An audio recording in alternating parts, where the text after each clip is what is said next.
जिल्ह्यात वाहनाला आग लागल्याच्या घटना मोठ्या प्रमाणात घडत आहेत।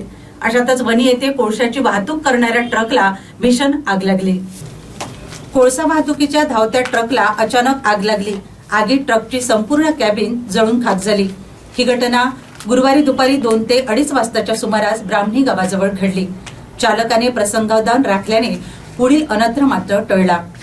ट्रकची वायरिंग शॉर्ट झाल्याने ही आग लागल्याचे सांगण्यात येत आहे। कोलारपिंपरी कोळसा खाणीतून रेल्वे साइडिंगवर कोळशाची वाहतूक करणाऱ्या धावत्या ट्रकला अचानकपणे आग लागली। पाहता पाहता आगीने रौद्र रूप धारण केले। आगीच्या ज्वाळांनी ट्रकची संपूर्ण कॅबिन आपल्या कवेत घेतली। यावेळी संपूर्ण कॅबिन जळून खाक झाली।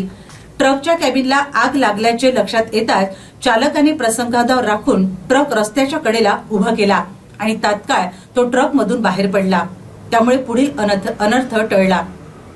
ट्रकने पेट घेताच मार्गक्रमण करणाऱ्या नागरिकांमध्ये व गावकऱ्यांमध्ये एकच खळबळ उडाली। कोळसा वाहतूक करणाऱ्या ट्रकच्या डिझेल टँक व